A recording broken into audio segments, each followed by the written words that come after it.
We will be continuing our chapter periodic table. हमने बेटे periodic table में last group, period और block कैसे निकाला जाता है और पीरियोडिक टेबल में किस ग्रुप में कौन सा ब्लॉक है, कौन से एलिमेंट को क्या कहा जाता है, इन सब बातों के बारे में एक ब्रीफ डिस्क्रिप्शन लिया था। आज हम फर्दर इस टॉपिक को कंटिन्यू करेंगे with some basic definitions of periodic table and elements present in it. तो we are discussing some basic terms used regarding elements of periodic table. सबसे पहले टर्म हम यूज कर रहे हैं, first term is representative elements, right? What are representative elements? ऐसे elements जो normal chemistry को रिप्रेजेंट करते हैं बेटे, उन्हें हम रिप्रेजेंटेटिव एलिमेंट्स कहते हैं। नॉर्मल केमिस्ट्री से मतलब क्या है? नॉर्मल केमिस्ट्री से मतलब है ऐसे एलिमेंट्स जो ऑक्टेट लॉ को ओबे करते हैं। ऑक्टेट लॉ को ओबे करने का मतलब, ऑक्टेट लॉ को ओबे करने का मतलब कि कोई भी चीज कॉम्बिनेशन में अगर इसलिए पार्टिसिपेट करती है so that it's octet could be completed, तो वो नॉर्मल केमिस्ट्री को रिप्रेजेंट करती है और ऐसे एलिमेंट्स को क्या कहा जाता है? Representative elements. तो एलिमेंट्स रिप्रेजेंटिंग नॉर्मल केमिस्ट्री, और इस नॉर्मल केमिस्ट्री का मतलब क्या हो गया? विच follows law of octets while chemical combination, combine करते वक्त, बॉन्ड बनाते वक्त लॉ ऑफ ऑक्टेट्स को कॉपी करते हैं। बहुत इंपॉर्टेंट बात क्या है कि all S block elements plus P block elements, है ना? पी ब्लॉक एलिमेंट्स में से हम एक्सक्लूड करेंगे, excluding noble gases. Noble gases को छोड़ के सभी एस ब्लॉक और पी ब्लॉक एलिमेंट्स को बेटे हम क्या कहते हैं? All S block and P block elements are called representative elements. बेटे क्वेश्चन कैसे आता है? तो इसमें आपको 4 सेट ऑफ एटॉमिक नंबर देते हैं। जैसे सपोज मुझे एक सेट दे रखा है एटॉमिक नंबर का 33, 21, 42 एंड देन फाइनली 18, है ना? मुझसे पूछ रखा है कि क्या ये एटॉमिक नंबर्स जो हैं वो रिप्रेजेंटेटिव एलिमेंट्स के एटॉमिक नंबर हैं या नहीं है। उसके लिए बेटा मुझे कॉन्फ़िगरेशन देखना पड़ेगा। तो आर्गन 18, है ना? आर्गन 18 ये तो हो ही क्या गई? नोबल गैस हो गई। तो बेसिकली 18 एक रिप्रेजेंटेटिव एलिमेंट का नंबर नहीं है। तो उससे पूरे ग्रुप के बारे में ही बता सकते हैं, पूरा ग्रुप भी जो है वो रिप्रेजेंटेटिव एलिमेंट्स को शो नहीं करता। बट फॉर फर्दर डिस्कशन देखो, ये 21 है, इसका कॉन्फ़िगरेशन क्या होगा? आर्गन की तरह 18, 4s2, 3d1। तो ये भी बेटा डी ब्लॉक एलिमेंट बन गया। तो डी ब्लॉक एलिमेंट बनने की वजह से ये भी एक रिप्रेजेंटेटिव एलिमेंट बेटे नहीं है। सिमिलरली 33 आएगा, आर्गन की तरह 18, 4s2, 3d10, right? 18 and 2 20, then 30, then 4p3। Yes, ये रिप्रेजेंटेटिव एलिमेंट है, लेकिन ना तो 21 वाला रिप्रेजेंटेटिव एलिमेंट है, ना ही 18 वाला रिप्रेजेंटेटिव एलिमेंट है। 42 वाला देखते हैं बेटा। 42 इज क्रिप्टन की तरह 36, 4s2, 38, है ना? 38 एंड 4, तो ये हो जाएगा 4s1, 3d, 36 and 2, 38 and 4। Yes, ये हो जाएगा एक्सेप्शन की वजह से 4s1, 3d5। तो ये भी एक डी ब्लॉक एलिमेंट है। इसका मतलब ये भी एक रिप्रेजेंटेटिव एलिमेंट नहीं है। तो इन चारों ग्रुप में से सिर्फ एक एलिमेंट है जो पी ब्लॉक का एलिमेंट बन रहा है, एक्सक्लूडिंग नोबल गैस। और अगर हमसे पूछा जाए कि ये पूरा जो बंच ऑफ हमारे पास एटॉमिक नंबर दे रखा है, क्या ये शो कर रहा है रिप्रेजेंट एलिमेंट्स के सेट को? No, not at all. This is not representing the correct set of all representative elements. So first term was representative elements. तो representative elements क्या होते हैं, इसके बारे में हमने सीखा। Next जो term है that is called second term alkali metals, है ना? Alkali metals क्या होते हैं? What are alkali metals? Alkali metals are metals which on solution in water, है ना, पानी में डालने पर which on this solution in water produces, ठीक है, पानी में डालने पर which on this solution in water produces alkaline solution, है ना, पानी में डालने पर alkaline solution बना दे, ऐसे मेटल्स को क्या कहा जाता है बेटा, alkaline metals। और टेक्निकली all group 1 metals, है ना, group 1 metals में हाइड्रोजन आता ही नहीं, तो all group metals mainly lithium, sodium, potassium, rubidium, cesium and बेटे francium। francium is radioactive, तो radioactive metal को हम डिस्कस नहीं करते ज्यादा उसकी केमिस्ट्री को। तो all the group 1 metals are called alkali metals। why? क्योंकि बेटा जैसे ही हम इसको पानी में डालेंगे it will form alkaline solutions like NaOH। तो alkali metals क्या होते हैं, ऐसे मेटल्स जो पानी में डिसॉल्व करने पर क्या प्रोड्यूस करते हैं, alkaline solutions प्रोड्यूस करते हैं, उन्हें ही क्या कहा जाता है, alkali metals। तो बात करें जैसे suppose hydrogen, lithium, sodium, potassium, rubidium, caesium, francium, ये बेटा मेंडलीव के हिसाब से फर्स्ट ए ग्रुप है और मॉडर्न पीरियोडिक टेबल में के हिसाब से फर्स्ट ग्रुप है। आपने 10th में पढ़ा होगा, मेंडलीव ने भी डिस्क्रिप्शन दिया था। तो बेटा अगर इसकी शॉर्ट ट्रिक हम देखें, इसको याद कैसे किया जा सकता है, आपको पहले भी पता होगा, इसको हम याद करते हैं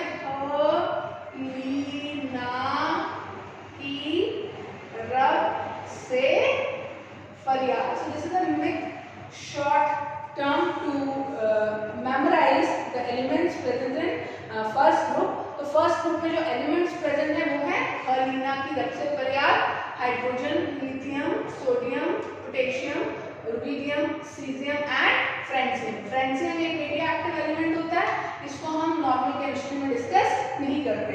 तो फर्स्ट ग्रुप मेटल्स को हम क्या बोलते हैं बेटा, एल्कली मेटल्स। थर्ड डेफिनेशन जो है बेटा that is of alkaline earth metals. What are alkaline earth metals? Alkaline earth metals are metals, one thing is clear, which on this solution with water produces alkaline solution। ठीक है, पानी में डालने पर alkaline solution बनाए, वो तो alkaline earth है ही। अब ये तो सेम डेफिनेशन, डिफरेंस क्या है, प्लस इनकी जो अबंडेंस है अर्थ क्रस्ट में वो काफी अच्छी है। Abundance in earth crust is significant. ठीक है, अर्थ क्रस्ट में ये बढ़िया अच्छे से पाए जाते हैं। ऐसे एलिमेंट्स को क्या कहा जाता है, एल्कलाइन अर्थ मेटल्स। अर्थ बेसिकली नाम आया ही इसलिए है क्योंकि इसकी अर्थ क्रस्ट में जो अबंडेंस है वो क्या है, मैक्सिमम है। तो अगर मैं बेटा मैं यहाँ एग्जांपल देखूं, एग्जांपल हम इसमें किसका डिस्कस कर सकते हैं, या ये जो अर्थ मेटल्स हैं ये कौन से मेटल होते हैं, these are all metals of group 2। Group 2 या मॉडर्न पीरियोडिक टेबल के हिसाब से ग्रुप 2, मेंडलीव के हिसाब से सेकंड ए। सेकंड ए में जितने भी मेटल्स आते हैं बेटे वो सारे कैसे मेटल्स होते हैं, they all are called alkaline earth metals. अगर मैं इन एल्कलाइन अर्थ मेटल्स का एग्जांपल लेना चाहूँ बेटे तो मैं क्या कह सकती हूँ, सेकंड ग्रुप कहाँ से शुरू हुआ, सेकंड ए और second, beryllium, magnesium, calcium, strontium, barium and radium. ठीक है, ये सेकंड ए ग्रुप है। अब इसको याद कैसे करते हैं, बहुत ही फेमस गिमिक है इसका, बच्चों को बहुत पसंद आता है, दैट इज बेटा मांगे कार स्कूटर बेटा मांगे कार स्कूटर बाप रोए।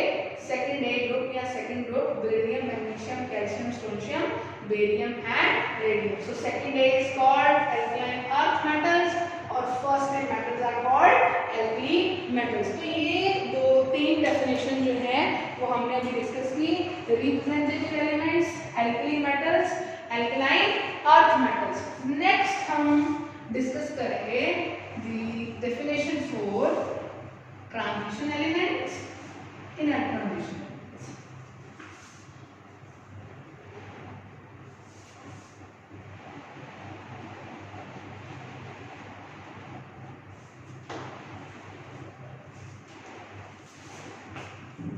Yes. Third one is transition elements. ठीक है बेटा, आपने डी ब्लॉक के ऊपर कई पीरियोडिक टेबल की पिक्चर्स में ट्रांजिशन एलिमेंट्स भी लिखा हुआ पाया होगा आपने. लेकिन ट्रांजिशन एलिमेंट्स की जो डेफिनेशन है उस डेफिनेशन से बात करते हैं. What are transition elements? Transition elements are elements which have partially filled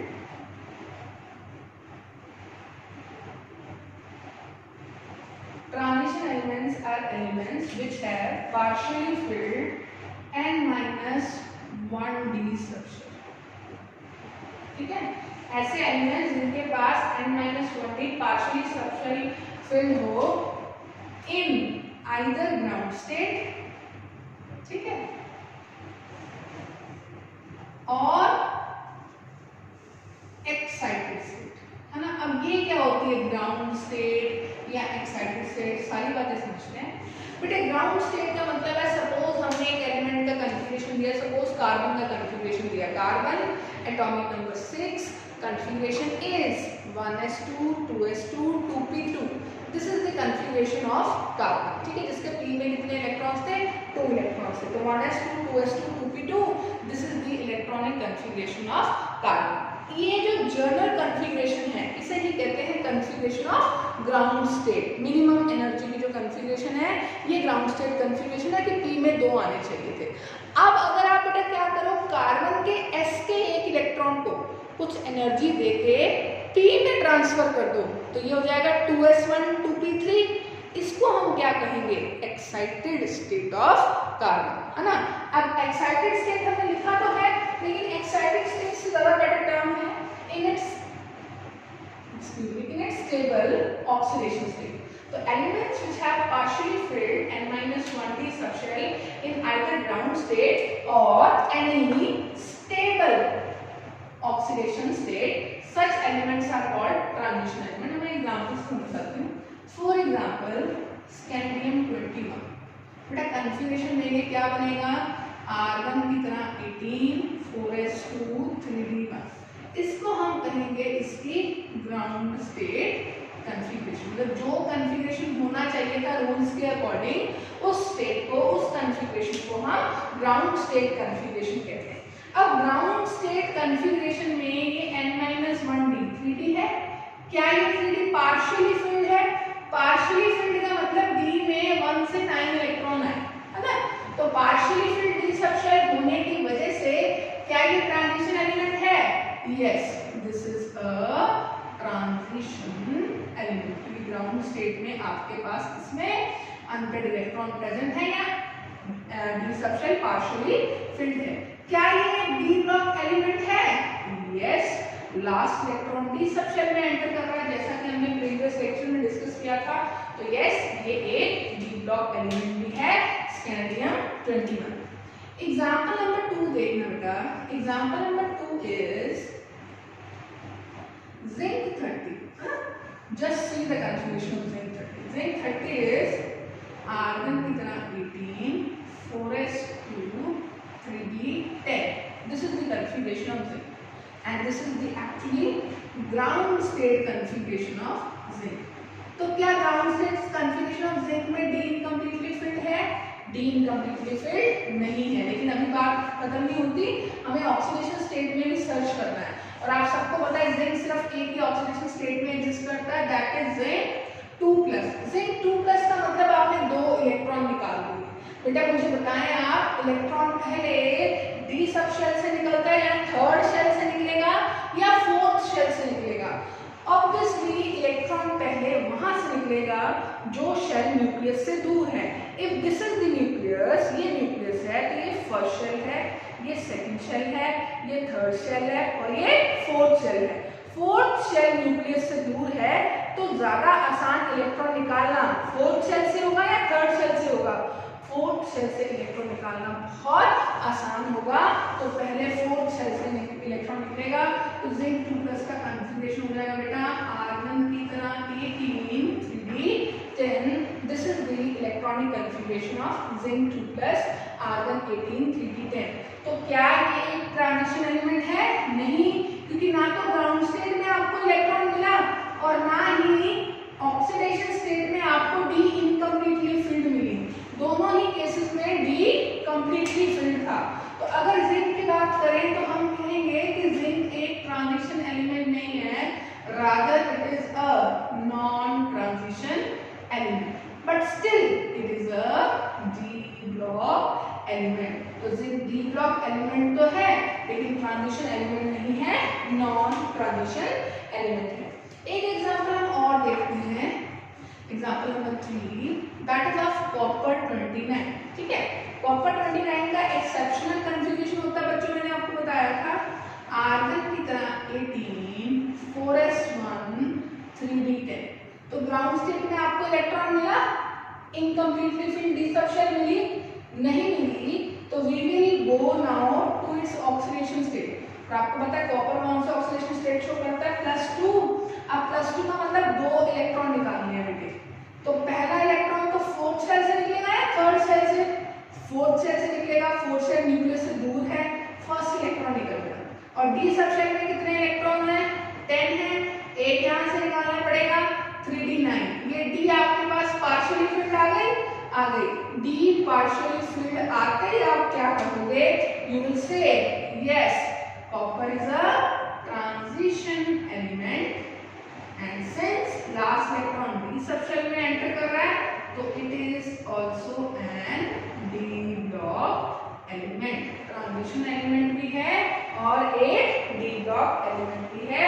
तो स्कैंडियम 21, जिंक 30, कॉपर 29, इस तरह से आप बता सकते हैं कि कौन सा सिस्टम जो है उसको आप ट्रांजिशन एलिमेंट कह सकते हैं या नहीं कह सकते। अब बेसिकली बेटा मैं आपको बताऊं तो ये सपोज हमारे पास पीरियोडिक टेबल का डी ब्लॉक था, ये डी ब्लॉक था जो शुरू हो रहा है ग्रुप नंबर 3, 4, 5, 6, 7, 8, 9, 10, 11, 12।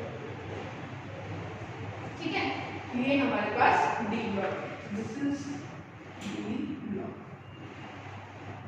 अब डी ब्लॉक में बेटे जो ग्रुप नंबर 3 to 11 है ये ट्रांजिशन एलिमेंट्स भी है, राइट। ग्रुप नंबर 3 to 11 को हम ट्रांजिशन एलिमेंट भी कह सकते हैं, क्यों? क्योंकि वो इस डेफिनेशन के कंसिस्टेंट है। लेकिन जो 12th ग्रुप है ना, 12th ग्रुप में मैं आपको एलिमेंट्स बता देती हूँ कौन कौन से आते हैं। 12th ग्रुप में आते हैं जिंक, कैडमियम, मरकरी। बच्चों डी ब्लॉक का हिस्सा तो ये है लेकिन ट्रांजिशन एलिमेंट नहीं है। ये एलिमेंट्स कैसे हैं बेटा? Non transition elements, right. वो ट्रांजिशन एलिमेंट्स हैं और ये कैसे एलिमेंट्स हैं? Non transition elements.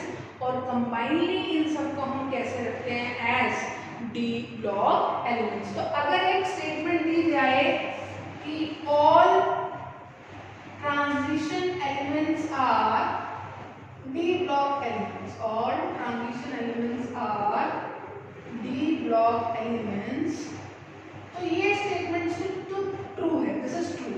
लेकिन अगर ये कहा जाए कि सभी D block elements, all D block elements are transition elements, तो ये स्टेटमेंट रॉन्ग होगा, क्योंकि डी ब्लॉक का एक ग्रुप जिसको हम कौन सा ग्रुप कह रहे हैं? 12th ग्रुप, वो नॉन ट्रांजिशन एलिमेंट है। क्यों? क्योंकि उसमें ना तो ग्राउंड स्टेट में कोई डी में इनकम्प्लीटली फिलिंग है और ना ही किसी स्टेबल ऑक्सीडेशन स्टेट में कोई इनकम्प्लीटली फिल्ड सिस्टम प्रेजेंट है। इस वजह से हम कह सकते हैं कि जो डी ब्लॉक एलिमेंट हैं वो सारे के सारे ट्रांजिशन नहीं हैं। सिर्फ group number 3 to 11 of D block elements are of transition type, while rest one group 12 जिसमें जो एलिमेंट्स आ रहे हैं जिंक, कैडमियम, मरकरी हैं, इनको हम नॉन ट्रांजिशन एलिमेंट्स कहते हैं। तो ट्रांजिशन एलिमेंट्स के बाद हम डिस्कस करेंगे fourth definition, that is of inner transition elements.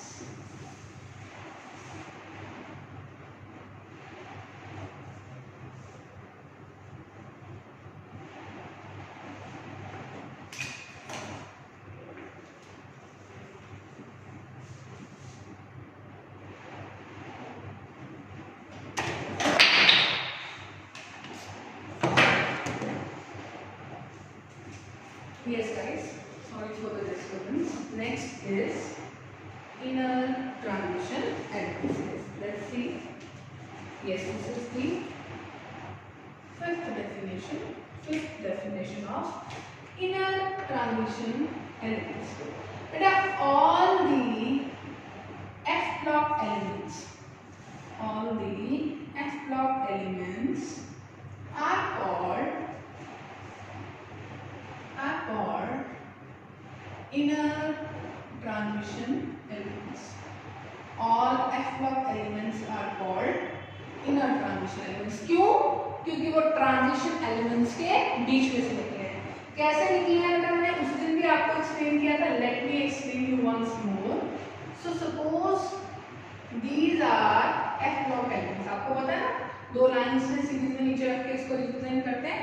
These are F block elements. अगर मैं थर्ड ग्रुप की बात करूं तो थर्ड ग्रुप में एलिमेंट्स कौन से आए? स्कैंडियम 21, टाइटेनियम 22, स्कैंडियम के बाद इट्रियम 39 और zirconium 40, followed by lanthanum 57 to hafnium 72।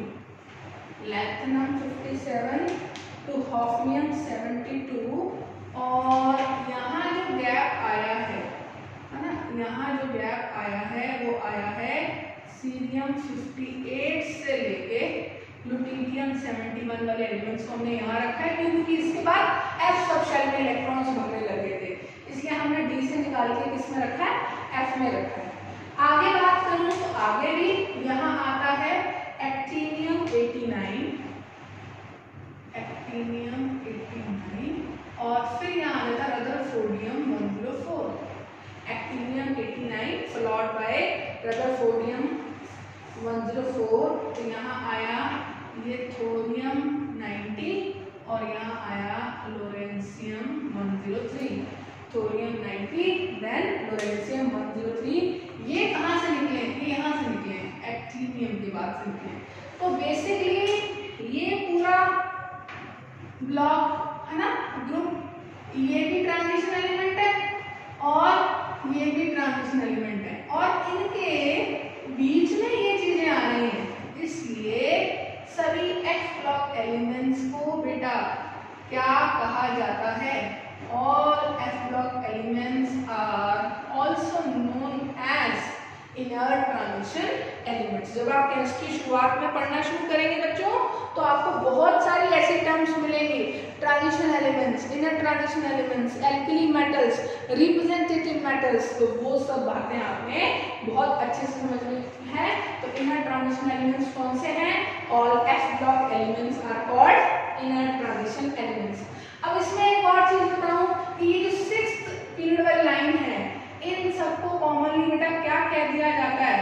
Lanthanoids. Reason किसको फॉलो कर रहे हैं? लैंथेनम के बाद आ रहे हैं, लैंथेनम को फॉलो कर रहे हैं, इसलिए इन सबको हम क्या कह देते हैं? लैंथेनॉइड्स। और अगली लाइन एक्टिनियम को फॉलो कर रही है, इसलिए इन सबको हम क्या कह देते हैं? एक्टिनॉइड्स।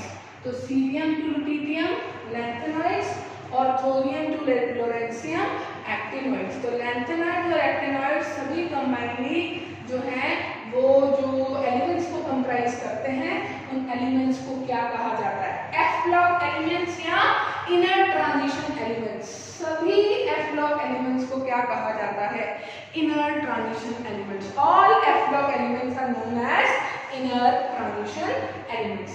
नेक्स्ट बेटा जो डेफिनेशन हम पढ़ेंगे that is of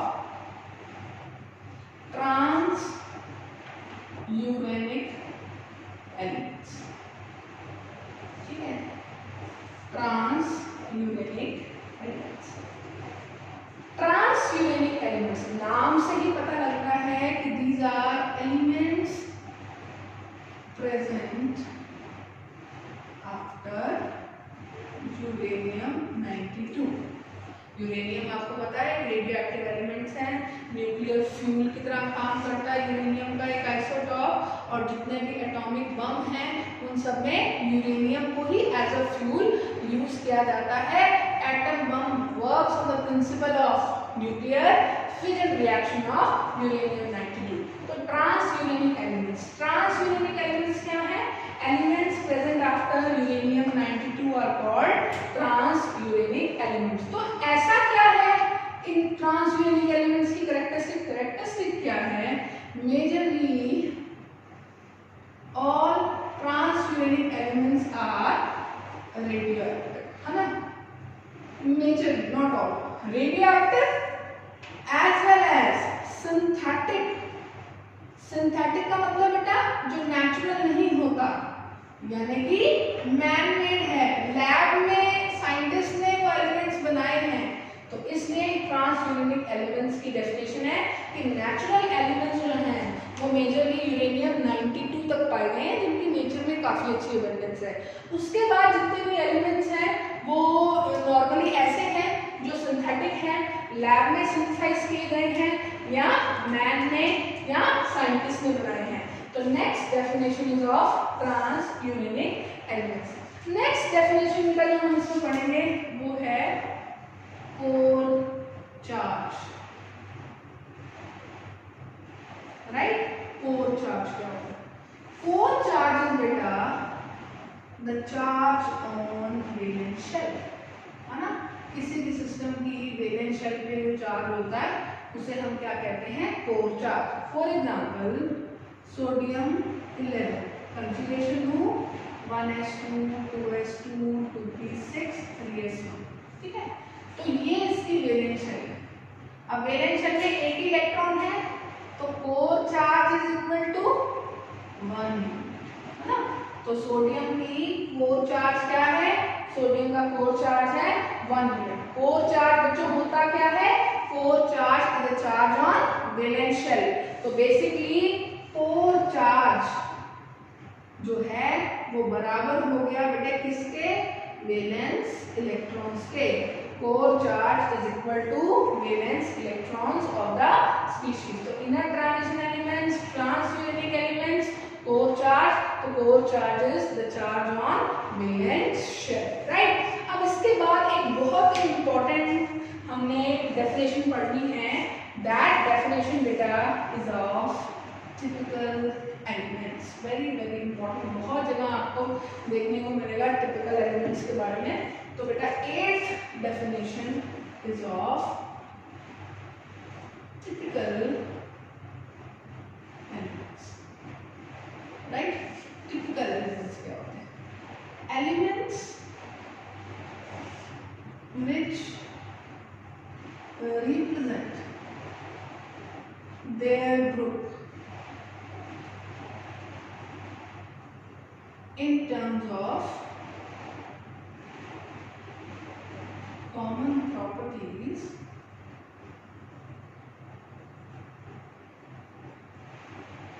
are called typical elements। तो टिपिकल एलिमेंट्स क्या होते हैं? ऐसे एलिमेंट्स जो अपने ग्रुप को रिप्रेजेंट करते हैं। देखो बेटा 10th में आपने पढ़ा होगा कि एलिमेंट्स को ग्रुप्स और पीरियड्स में क्लासिफाई करने की जरूरत ही क्यों पड़ी? ताकि हमारी जो एलिमेंट्स की स्टडी है वो मोर सिस्टमैटिक बन सके, उसके साथ साथ इजी बन सके। सपोज हम किसी शॉप पे गए और उस शॉप पे हमको एक पेंसिल देखनी थी, ठीक है? हाँ, तो क्या हुआ, कुछ रेड कलर की पेंसिल्स थी, मतलब कुछ किसी का अप्सरा की पेंसिल्स थी, कुछ दूसरी प्लैटिनम की पेंसिल्स थी, तो दो अलग ब्रांड्स की पेंसिल थी, ठीक है? अब ऐसा थोड़ी है कि अगर हमें 100 पेंसिल्स खरीदनी है तो हम हर एक पेंसिल को चेक करेंगे, नहीं करेंगे। हम एक सैंपल चेक करेंगे और उससे आइडिया लगा लेंगे कि बाकी पेंसिल्स भी ऐसी ही होगी। सिमिलरली पीरियोडिक टेबल में इतने सारे एलिमेंट्स डिस्कवर हो गए कि आप हर एलिमेंट की प्रॉपर्टी को समझ नहीं सकते थे, देख नहीं सकते थे, याद नहीं कर सकते थे, और अगर कर सकते थे तो ये बहुत मुश्किल काम था।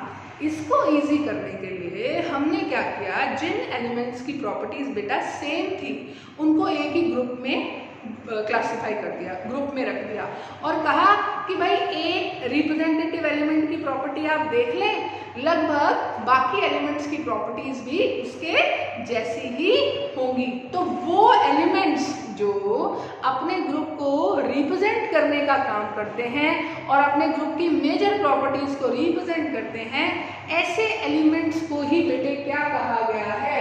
Typical elements. तो टिपिकल एलिमेंट्स क्या होते हैं? वो एलिमेंट्स जो अपने ग्रुप को प्रॉपर्टीज में रिप्रेजेंट करते हैं, उन्हें क्या कहा जाता है? Typical elements. जैसे अगर उसी पीरियोडिक टेबल को मैं फर्दर और एक्सटेंड करूं, यहां डालूं एस ब्लॉक, राइट, यहाँ आ गया एस ब्लॉक और यहाँ हमने डाल दिया पी ब्लॉक, राइट। सो यहाँ पर पी ब्लॉक और ये एस ब्लॉक, राइट। आप सबको होता है एस ब्लॉक में दो ग्रुप्स हैं, है ना। स्टार्ट होता है हाइड्रोजन, लिथियम, सोडियम, फिर इसी रो में आता है पोटेशियम, फिर रुबिडियम, फिर सीजियम और लास्ट में आ जाता है फ्रांसियम, राइट। यहाँ आ जाता है लिथियम, बेरिलियम, बेटा, मांगेट, आर्क, स्कूटर, बार, रेडियम, है ना। फ्रांसियम और रेडियम दोनों radio active.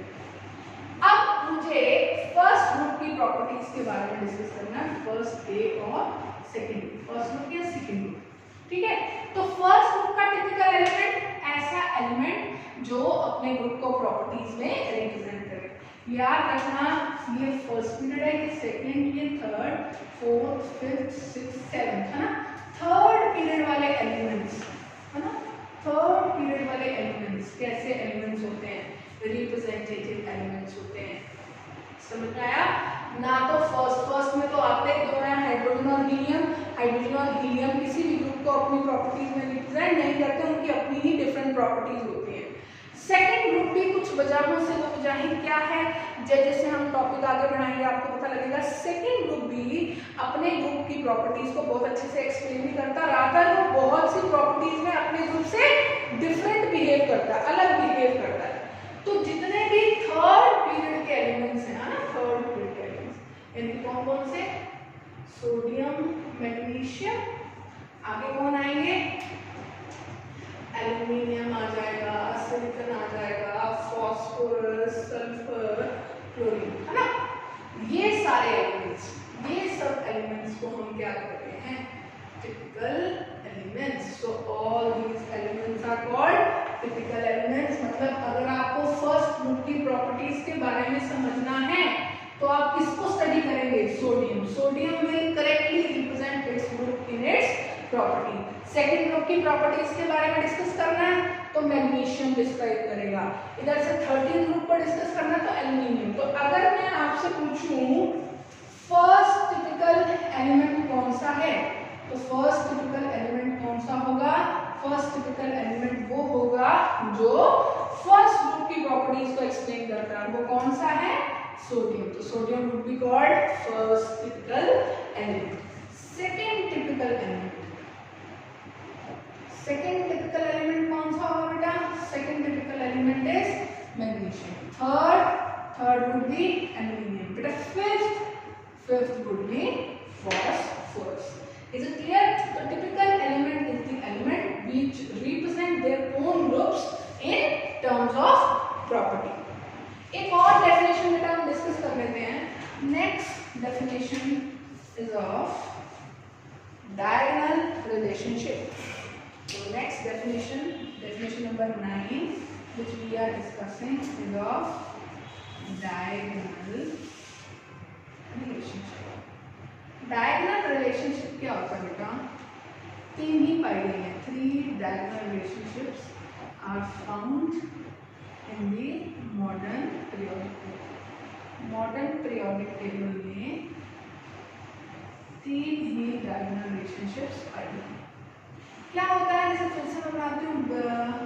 Lithium, beryllium, sodium, magnesium, potassium, calcium. ठीक है. आगे boron, aluminium, carbon, silicon, boron, aluminium, gallium, बाबा, aluminate, carbon, silicon and germanium. ठीक है बेटे. ये फर्स्ट ग्रुप है, ये सेकंड ग्रुप है, ये 13th ग्रुप है और ये पीरियोडिक टेबल का 14th ग्रुप है.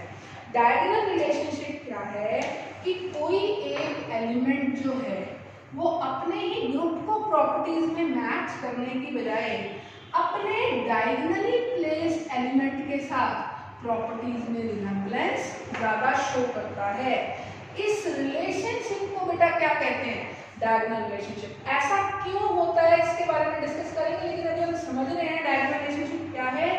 किसी भी एक एलिमेंट की पीरियोडिक टेबल में अपने डायगोनली प्लेस्ड एलिमेंट के साथ कुछ भी प्रॉपर्टीज में सिमिलरिटी आती है, इस रिलेशनशिप को बेटा हम क्या कहते हैं? Diagonal relationship. मैंने बोला बेटा लिथियम जो है वो डायगोनली प्लेस्ड एलिमेंट के साथ रिलेशनशिप में है, इसलिए हम कहेंगे lithium and magnesium are diagonally related and this relationship is called diagonal relationship. Similarly beryllium is related to diagonally placed aluminium and boron is related to diagonally placed silicon, right? lithium, magnesium, beryllium, aluminium, boron, silicon, तीन diagonal relationship जो है वो modern periodic table में पाई जाती है। अब आ जाता है reason for DR diagonal relationship का बेटे रीजन क्या है? क्यों कुछ एलिमेंट्स अपने ग्रुप के साथ प्रॉपर्टीज में रिजेम्बलेंस शो ना करके अपनी डायगोनली प्लेस्ड एलिमेंट के साथ रिलेशनशिप शो करते हैं? इसका रीजन पे जरा ध्यान से देखना। रीजन ये है कि जब आप पीरियोडिक टेबल में लेफ्ट टू राइट जाते हो, आपने क्लास 10th में पढ़ा है, साइज बेटा एटम का कम होता है, ऊपर से नीचे आते हो बेटा एटम का साइज बढ़ता है, लेकिन जब आप डायगोनली मूव करते हो तो साइज ऑलमोस्ट क्या रह जाता है? सेम। और साइज सेम रहने की वजह से प्रॉपर्टीज भी क्या हो जाती हैं? सेम हो जाती है। लेकिन ऐसा पाया कहाँ गया है? सिर्फ पीरियोडिक टेबल में 3 जगह ऐसा पाया गया है। ये है डायगोनल रिलेशनशिप। इन डायगोनल रिलेशनशिप्स को जैसे जैसे हम इन ब्लॉक्स की स्टडी करेंगे वहां पर भी फर्दर हम इसको काउंट ऑन करेंगे। तो these are called diagonally related element and this relationship is called diagonal relationship. Next बेटा अगर हम बात करें कि बेसिक टर्म्स डिस्कस करने के बाद एक नॉमेनक्लेचर टर्म है वो भी हम डिस्कस कर लेते हैं। तो नेक्स्ट हम डिस्कस करेंगे एलिमेंट्स का आईयूपैक नॉमेनक्लेचर। पीरियोडिक टेबल हम मैंने देते हैं। Yes, next is IUPAC nomenclature for elements having atomic number that is Z greater than 100.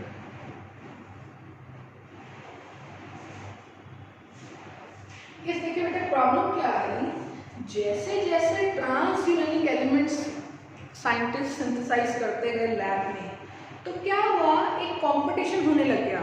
जिस कंट्री के साइंटिस्ट ने जो एलिमेंट डिस्कवर किया उसने वो एलिमेंट अपनी ही कंट्री के ऑनर में या अपनी कंट्री के किसी फेमस साइंटिस्ट के ऑनर में उसका नाम रखना शुरू कर दिया, है ना। जैसे कुछ एक एग्जांपल देती हूँ, सीबोर्गियम, है ना, सीबोर्ग नाम के साइंटिस्ट पे रखा गया, है ना। आइंस्टीनियम, आइंस्टीन के ऑनर में रखा गया। कैलिफोर्नियम, रदरफोर्डियम, है ना, कैलिफोर्निया और रदरफोर्ड। तो International Union of Pure and Applied Chemistry also termed IUPAC conventions में जब ये बात हुई तो ये कहा गया it is not good for the global chemistry, है ना। भी सब देशों में जो केमिस्ट्री है वो तो सेम ही है, तो सबको ओपन रहना चाहिए। ऐसे तो किसी एक कंट्री का दबदबा हो जाएगा सब्जेक्ट केमिस्ट्री पे, तो ऐसा ना हो उसके लिए आईयूपैक ने बोला कि आप एक नॉर्मल सिस्टम निकाल दो नॉमेनक्लेचर का, जिसमें उसने हर एक नंबर के लिए कुछ प्रीफिक्स दिए।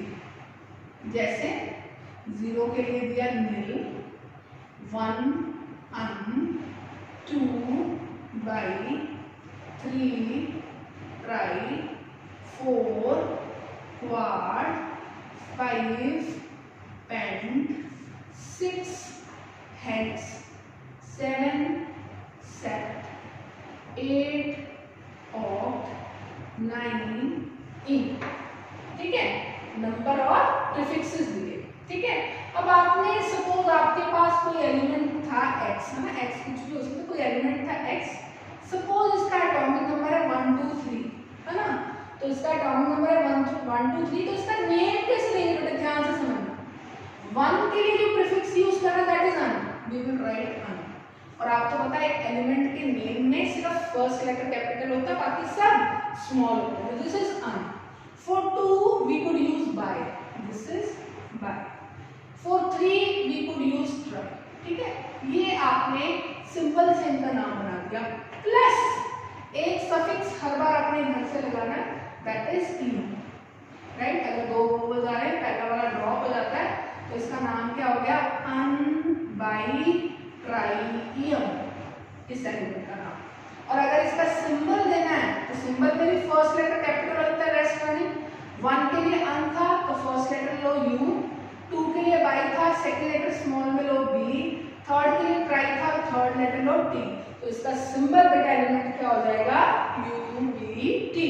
सपोज एक लास्ट एलिमेंट है हमारे पीरियोडिक टेबल का, सपोज एटॉमिक नंबर है वो 180, तो इसके नाम बोलो, for 1 it is un, for another one it is un, for 8 it is oct, plus the suffix called tm, तो इसका नाम क्या हो गया, un un oct em। और बेटा इसका सिंबल क्या हो गया, u u o। so this is how this situation was resolved by IUPAC, कि ऐसे अब आप अपनी कंट्रीज के नाम के बेसिस पे अपनी किसी भी एलिमेंट का नाम नहीं दे सकते।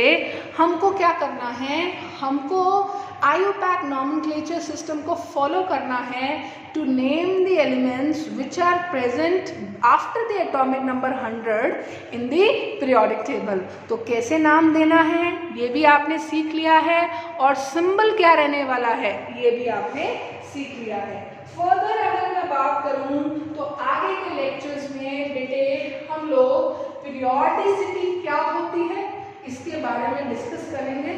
पीरियोडिक प्रॉपर्टीज क्या है, कौन कौन सी है हमें डिस्कस करनी है इस चैप्टर में, वो सब भी हम डिस्कस करेंगे। तो बेसिकली बेटा पीरियोडिक प्रॉपर्टीज तक जाने के लिए लेक्चर 4 तक का जितना भी हमारा कंटेंट है वो बेसिक है, वो इस चैप्टर में हमें स्ट्रेंथ देगा to stand up and understand the text regarding periodic table in chemistry. So you can follow any textbook to read out this, but make sure कि जो आप रिवीजन कर रहे हैं वो रिवीजन बेटा आपका बहुत ही प्रॉपर रिवीजन है।